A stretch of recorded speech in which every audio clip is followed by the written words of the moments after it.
Get your bonuses. We'll start over.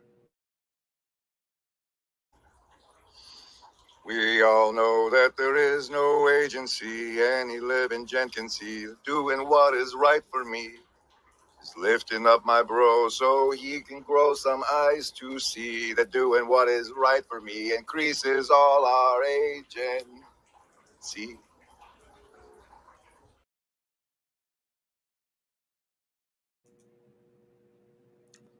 Hi, this is Graham. As you know, Pastor Paul Vanderclay is fleeing Sacramento just in time to be in the Europe for the special thing, building an ark with Jordan Peterson. And I thought that I'd give an opportunity for those of you experiencing the absence of homeroom to get your blue shirt synthetic fix somewhere else today. And so that's that. We have that for you. Meanwhile, we do savings throws and mind control and all sorts of other things around here. we'll get you through that, and then we'll get on to some thinky-talky stuff. I'm sure you'll enjoy. That's the blue church card for the show. It's 9 of hearts.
Hello, where'd it go? Oh, I'm gonna have to change out of this.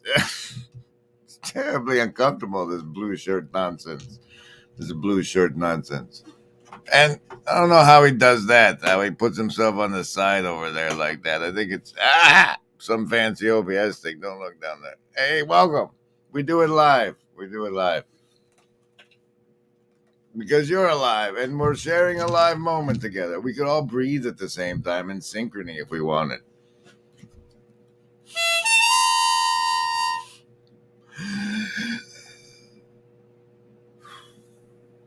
Okay, so we're doing a show. I do mind control savings throws, and those go with you choose survival, social, wisdom, or heart. I roll them. If it's over 10, you take half damage from the mind control that follows in the rest of the show. If it's under 10, you take full damage. Everybody who used a big fancy some kind of emoji to indicate I was muted in the time before gets a +4 bonus to those savings throws, because we're a participatory place in this live stream, virtually not alone environment. Thank you for joining us. It makes us feel less alone than we were moments ago. Where's the bubble? There's the bubble. Survival, social, wisdom, or heart. Choose. Oh, survivalist, even on the self die, getting a nat 1 today. Your bonuses do not apply.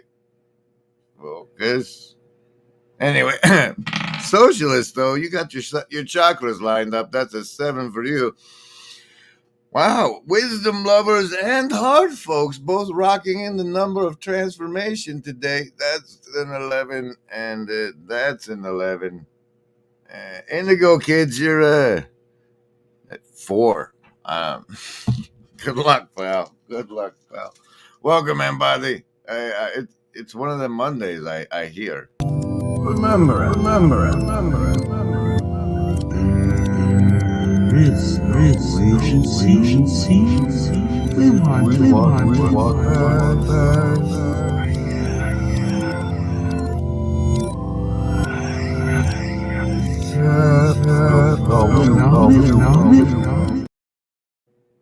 The subject of today's abstinence from beans comes from a video that the algorithm served me up yesterday that I found quite entertaining. However, we're going to have a luxurious long lead-in featuring some of our favorites, such as this feller.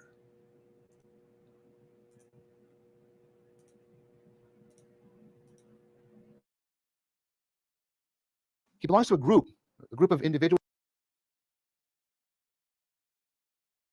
that are around, sort of just coming out of that dark age, around 600 BCE.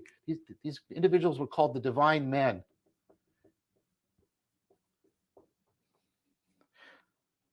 Now, it's pretty clear that these men seem to represent a rediscovery of shamanic psychotechnologies. they have a lot of associations with sort of capacities for healing, for flying through the air. And so a lot of this is legendary, right? It's mythological, it's not literal. But Pythagoras is a real person. Now, of course,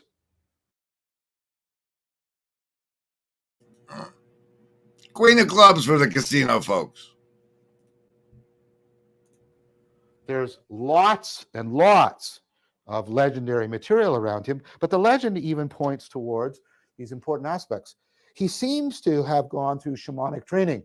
He engaged in something called the Thunderstone ceremony, which involved him isolating himself in a cave, going through some radical transformation, and then coming out of it.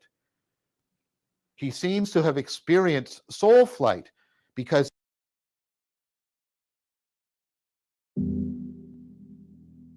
the shamans have a very interesting kind of experience. They go through this transformation. They often experience what's called soul flight, as if they've gone to another world and they're flying through it. This is the origin. I mean, think of how we've come to this. But this is the origin of getting high. The shaman does this. The shaman experiences themselves as if they're flying above the world. Why? Why would the brain generate that? Flying over things, getting an intuitive, insightful grasp, flying over things, getting an intuitive, insightful grasp. They go through this transformation. They often experience what's called soul flight, flying over things, getting an intuitive, insightful grasp. Well, think about this. The shaman is getting a much more comprehensive grasp of more complex, more complex, more complex, more complex, more complex, more complex, more complex, more complex, more complex, but they're experiencing it mostly intuitively and metaphorically. Where are you when you get a bigger picture of things? You're above them. How do we often explain this even to ourselves metaphorically? You have oversight. Somebody who is in charge of things has oversight, flying over things, getting an intuitive, insightful grasp, flying over things, getting an intuitive, insightful grasp. They go through this transformation. There is no agency. We want what's best.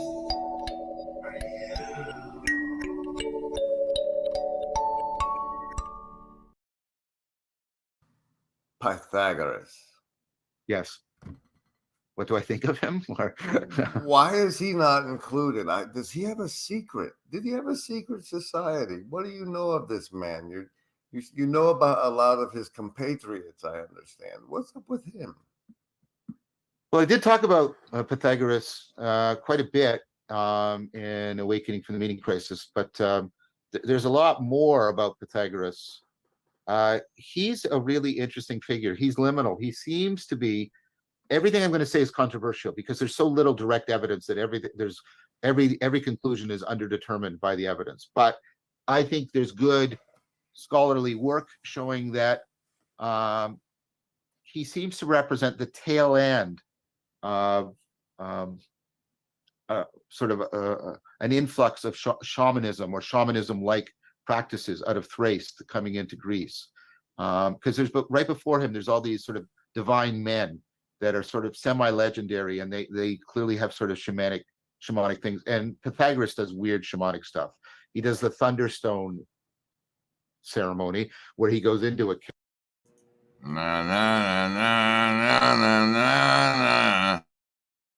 cave, and think about Plato. He goes into a cave for 28 days and he's died and he's reborn, and it's like, right, and he claims to have the capacity for soul flight, which of course is a shamanic thing, and reincarnation, also a very prototypical shamanic theme. But for this book, I had to read a chapter somewhere on Pythagoras. And I didn't know that Pythagoras, that's how he saw the world. It's basically a bunch of frequencies. He looked at this, heavenly bodies, and he didn't see them as separate objects out there. And he saw, okay, there's just something going on. And this is the frequency where we're able to see this manifested as this object that strikes us as, as separate, but it's not actually separate. It's amazing. Speaking of Pythagoras, the American music critic Ted Gioia, he's been releasing his newest book, which is called "Songs to Raise the Dead." He's been releasing it chapter by chapter on his Substack, and the thesis that he's working on is to show that Western philosophy actually comes out of music. Oh yeah, and Pythagoras is a key figure. In this connection, so it's actually like Pythagoras. So Pythagoras came along, and this was before Aristotle. I kind of jumped ahead in the story, but I definitely need to mention Pythagoras, because Pythagoras, his whole idea was, so we know him for the triangles with the a squared plus b squared equals c squared. He developed that trigonometry basically. And that is what they used to start paying attention to the stars. They would measure the height of the stars and start paying attention. They used trigonometry for that. But anyway, he was more famously known in the ancient world for actually developing musical scales. So he had a box, and he put a string on it, and he put a bridge underneath the string, and if you plucked either side, they sounded the same if you put it in the middle. But as he started moving that to different places, there were times where he could pluck one side and the other side would start resonating even though he hadn't plucked it, and it made a pleasant tone. So he was the one who developed the musical scale, the first musical scale that we have records of. We know that it went before that, but he was the one who he was the first record of developing a musical scale, and that some of those intervals sounded good, some of those intervals did not sound good, but the ones that were good were real, and the ones that weren't good were not real. The list? Yes, any of the first level ones. I'm gonna get a soda. Anyone want one? Hey, Graham, I'm not in the room, right? What room? I want to cast Magic Missile. The room where he's casting all these spells from. He hasn't cast anything yet. I am, though, if you'd listen. I'm casting Magic Missile. Why are you casting Magic Missile? There's nothing to attack here. I'm attacking the darkness.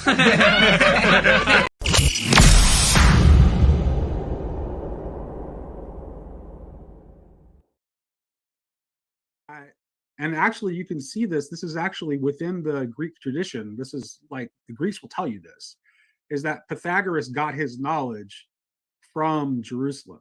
So, and Platonism comes directly out of Pythagoras. Like there's a direct line between Pythagoras and Socrates, and from Socrates to Plato.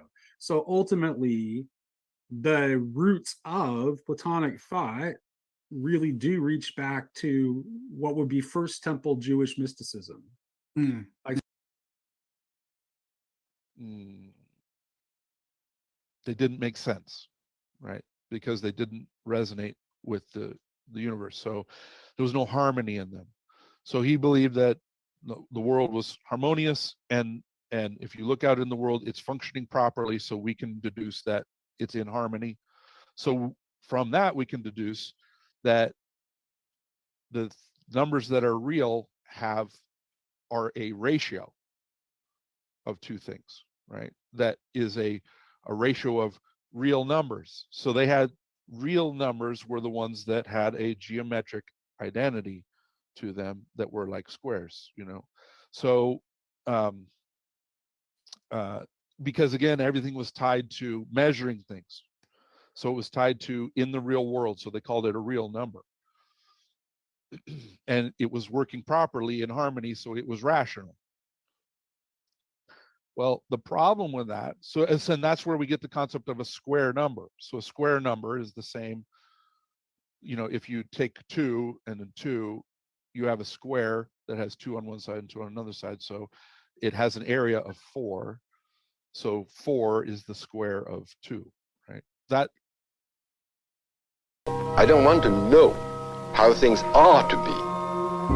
I want to exert action as long as I live, so that the sort of things which should, in my opinion, be, have more chances of being. If they're all set, it doesn't interest me anymore to see the year 2000 than it interests me to see the year 1000. The merit of the future is that it is not set. The merit of the future is that it is not set. The merit of the future is that it is not set.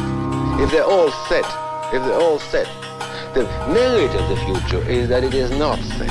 The merit of the future is that it is the area in which we can exert our will, exert our efforts, and try to validate our values. That is the merit of the future. That all came from Pythagoras. And the problem with that, though, is that if you take a square and you draw a line from one corner to the other corner and you draw the diagonal, what is the ratio between one of the sides and that diagonal? It should be according to, if it's a real number, according to Pythagoras, that should be a ratio of 2 real numbers. So if I just take the side and move it up to the diagonal, it's longer than one side, but it's not as long as 2 sides.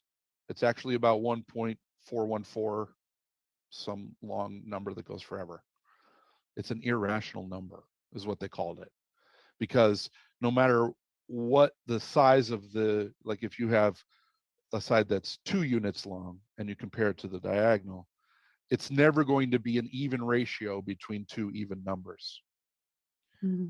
And so the diagonal line breaks this theory that everything in the universe is in harmony, because in just a very simple way, you can show that the ratio of a side of a square to the diagonal is not an even, it's not an even ratio of 2 real numbers.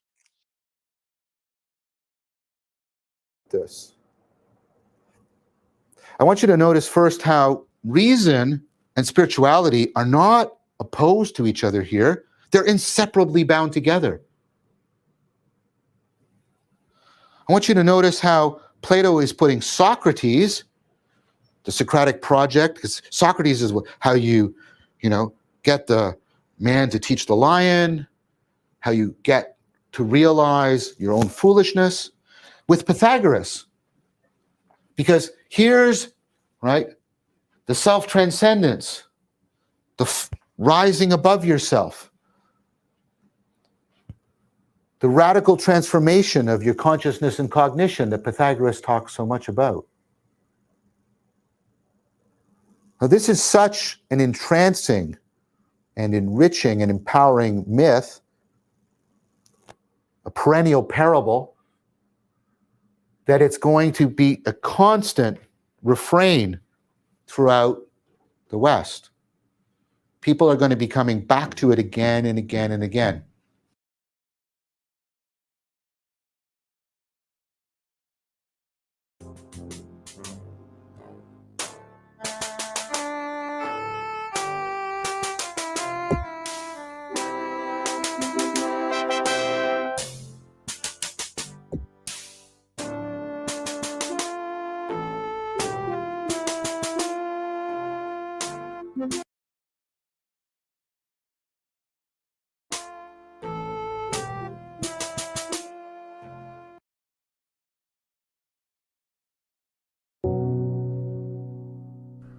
This means that the individual psyche is far from being safely synthesized. On the contrary, it threatens to fragment only too easily under the onslaught of unchecked emotions. While this situation is familiar to us from the studies of anthropologists, it is not so irrelevant to our own advanced civilization as it might seem.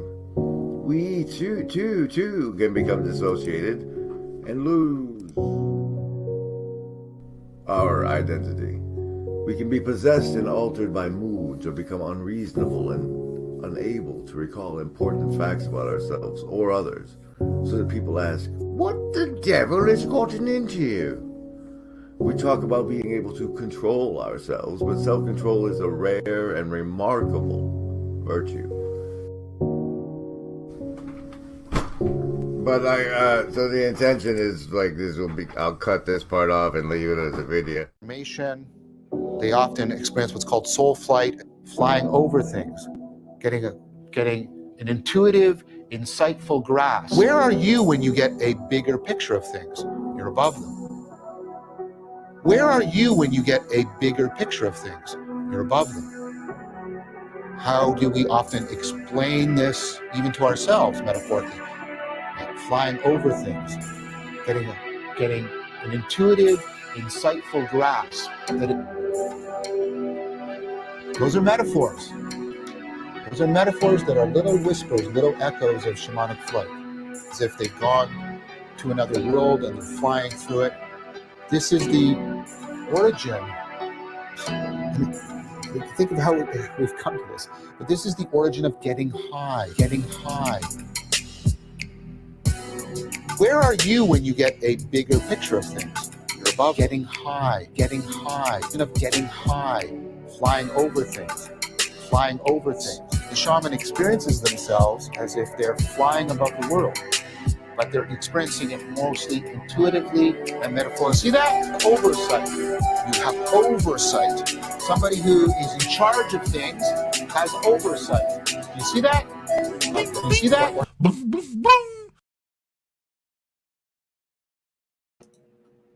Welcome. We're doing a stream here. It's called the Beans Talk stream, and it's also the Abstain from Beans stream. Image on the thumbnail there are two AI representations of Pythagoras and the beanstalk. Notable as the cartoon version has that magic little stick with angles and stuff, which I suppose indicates he's Pythagoras. But it's also notable that both of them put that yellow hat on his, or made his head that color. Yes, and also in the fancy pants photorealistic AI version one, they put one of those phalluses of Osiris in the back there. I thought that was neat. Welcome. We're almost to the abstain from beans part, and what triggered this? What do we call it? A Pythagorean primer of an episode today. I hope you guys have been well and nice to each other out there in the hive mind. I've been focusing on which clips to play mostly. Oh, look, Ups is using the members only VNA bubble emoji and other superpowers that are granted by channel membership. Plug. There's also a Denimor's Denny hat available in the link in the descriptions.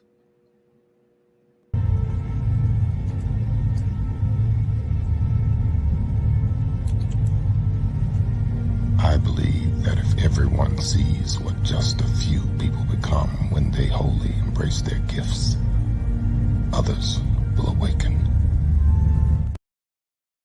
So this was the secret that kept the brotherhood together, that they swore that they would keep to themselves and not share.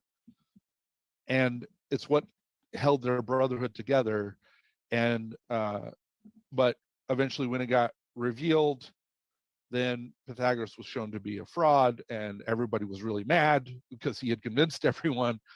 And then they came and started killing all the Pythagoreans because it was proven that not all numbers are ratios of two whole numbers. And it was proven very easily. Like I said, eventually the secret got out and someone said, hey, look at this. What about a square? And that was the end of Pythagoras's legacy as the way of seeing the world. So that's what led to. Well, did he keep the secret because he knew that if the secret got out, he would be anathema? Yeah, it would undermine his whole so theory. It wasn't just his lie that caused him to be anathema. It was because he was letting a truth out into the world that was an unwelcome truth. Well, he he was trying to say this is the basis of reality, and he was very convincing about it. And then when it came out later that wasn't the case, people felt angry at him because they had been betrayed, because they had been misled by him. Because they were building their lives on what he was teaching them. Yes, correct. Okay. Yeah. So they were very angry. Now, unfortunately, we didn't get to see the face of the lovely voice of Karen. I don't know if she put herself in this video at all. It seems to be just this fella and no Karen. But Karen is one of the beating hearts of.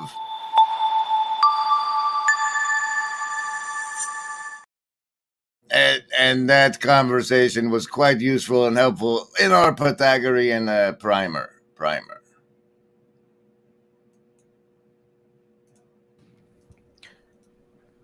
Oh, wait. We're to the part where I say where I found the no beans.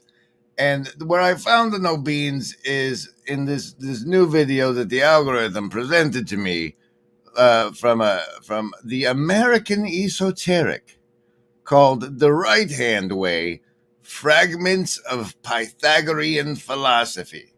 And so it got my click, and I clicked on it, and what I was most pleased with clicking on it was this moment here. For most of us, it is easy to get lost in the... Do it again. Not readily available at first glance. For most of us, it is easy to get lost in the mathematical and geometrical teachings of the Pythagoreans. But to put to practice the philosophy they wrote in simple language is often the most difficult, and yet would be the most rewarding benefit we could hope for in reading back what they shared with the world. And for modern Freemasons, especially those young men looking to the past to find lodge-friendly teachings, especially those young men, what they shared with the world. And for modern Freemasons, especially those young men looking to the past to find lodge-friendly teachings, there are few better places to look than to those fragments of Pythagoreans. To finish, then, let us...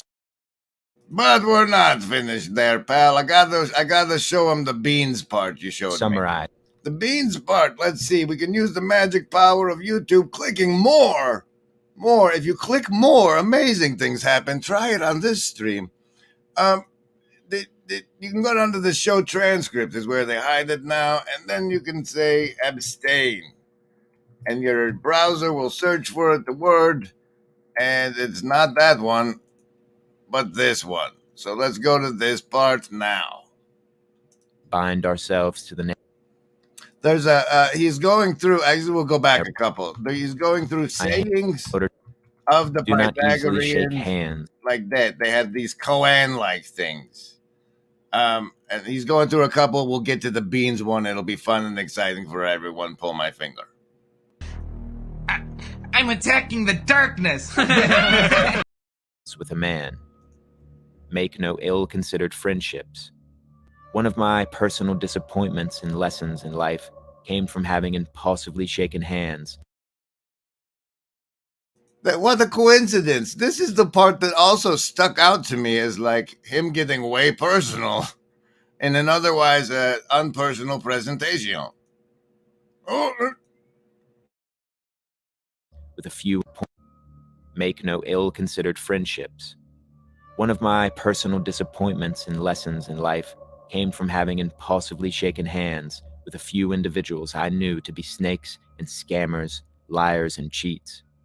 I did this without forethought, in order to create a sense of a middle ground where some peace or reconciliation could be achieved.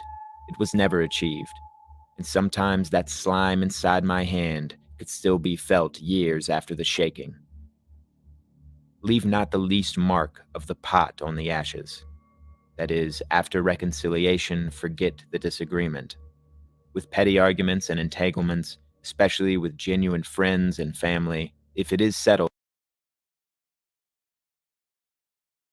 As I'm using this content for the purposes of fair use of criticism and commentary, I hereby... That is, after reconciliation. I hereby take issue with your interpretation of leave not the least mark of the pot on the ashes, sir. And it's more of a don't waste any or leave any evidence saying than you don't waste any, and just nothing but ashes, and also you leave no evidence. That's my interpretation. What was yours? Forget the disagreement. With petty arguments and entanglements, especially with genuine friends and family, if it is settled, then it does no one a service to resurface the old wounds. Also notable is how this guy was employing the AI to provide these images, and you can tell by the twisted fingers in the images. If you are found to do this excessively, why should anyone trust you when it appears that old arguments have been settled? This behavior is an obstacle to growth. Wear not a narrow ring, that is, seek freedom, avoid slavery. How many of us bind ourselves to the narrow confinements of jobs, behaviors, social circles, and tendencies we have no positive affection for? Although we might be able to suffer through this for a time, it is not tough or a sign of fortitude to do so, but rather arises out of a weakness, whether in society or the individual. Feed not the animals that have crooked claws, that is, to your family admit no thief or traitor. And at last we have one of the most famous maxims of the Pythagorean school: abstain from beans. The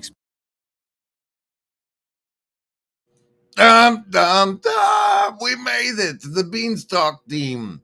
I didn't realize he ran through. I ran it back to so many of them, but that's this whole. Though when the man from the Karen conversation said that people had been living their lives according to his way of thinking, and then someone introduced an irrational diagonal and decided, oh no, he's a liar, we must kill him. These are the sorts of things that they were apparently living their life by. This also goes into a lot of quotes about God. Apparently, the Pythagoreans were monotheistic, but they speak of it as a perfect whole in which creation appears like ripples, here's the beans part. Sorry. explanation of this maxim is sometimes to avoid food causing flatulence.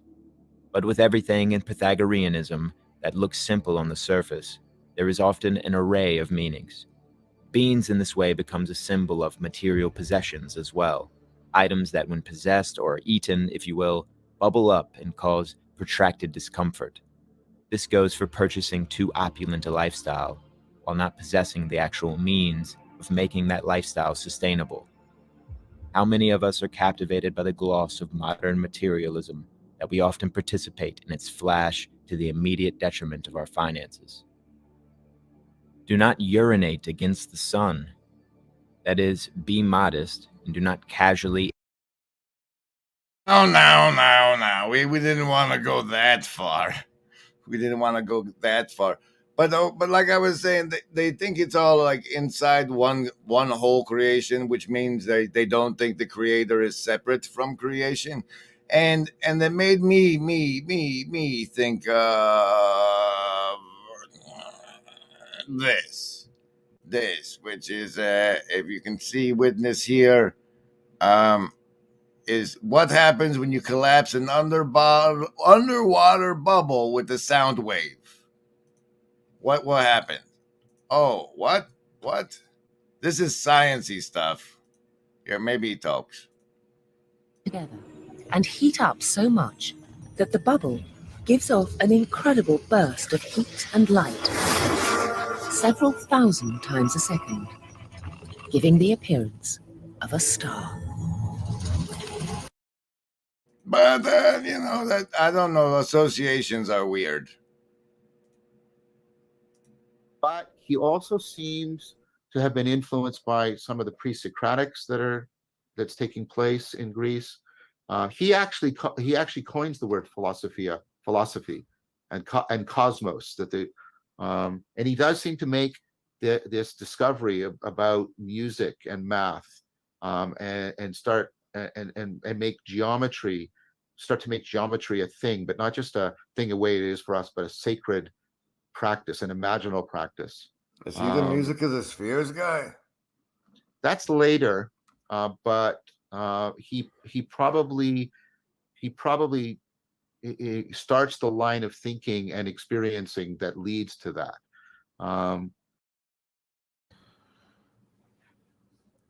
And I want to talk now more about the Pythagorean side of Plato, just to bring out a few things. Right. So Plato talks about, like, he uses a term, eidos, and that gets translated into the word form. And when people hear the word form, they hear shape. It also gets translated into the word idea. When they hear idea, they think of concept or an idea in your head. That's not what Plato means. When he's using that word, it's much closer to our word like a paradigm. He's using a word to talk about the real patterns that we're discovering in reality. Now, there's an interesting thing about these real patterns.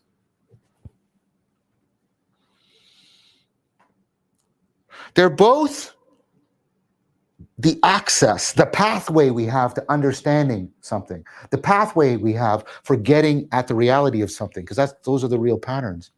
But they're not just the affordance of our knowing. The real patterns are also what makes something be what it is.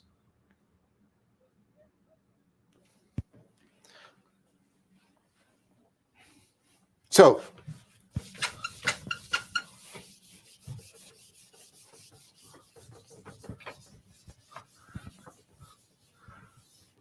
this is work also from the psychology of concepts and how people understand things. That was supposed to be about how the word cosmos came from Pythagoras. It was the wrong part. Here's a banger that Dumir put out recently. He pulled it from Project Liminality 2932. But who has my subscription now, thanks to Dumir. Since this veil is a necessary component of the growth of Moloch, it is by definition present at every level of the structure. Meaning each of his servants will be able to perceive what is happening below it, but have a very limited understanding of what is being decided above it, let alone how far upwards the structure stretches. This enables Moloch to create and maintain the illusion for each that they are at or close to the apex of the hierarchy, and thus part of the exclusive club of non-victims, creating an army of slaves by making them believe they are masters. The engine of the structure is powered by two connected beliefs he instills in his servants. First, that they move up the hierarchy by establishing more and more layers beneath them, which, relatively speaking, might be true, but in an absolute sense obviously does not change their level of freedom. And secondly, that the freedom of choice they used to have, which they still somewhere remember, is to be found at the apex of the hierarchy, so that they look outside of themselves for the thing that they can only find within.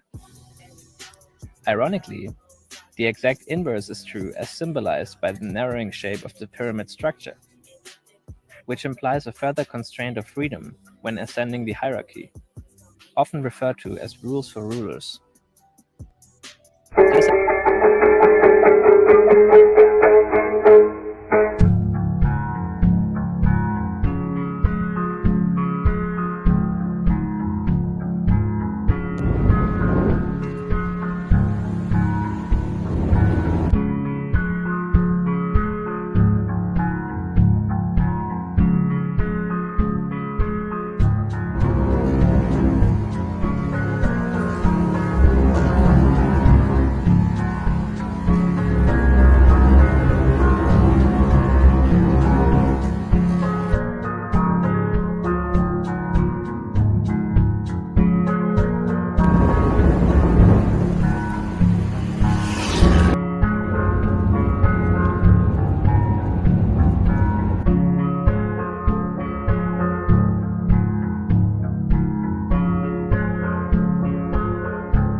that's me creating a space for us to think and be and talk and love and together for today. I hope everyone enjoys it. I hope you comment on the replay, and I hope the Pythagorean primer and the Masonic connection to what he says is fascinating to you.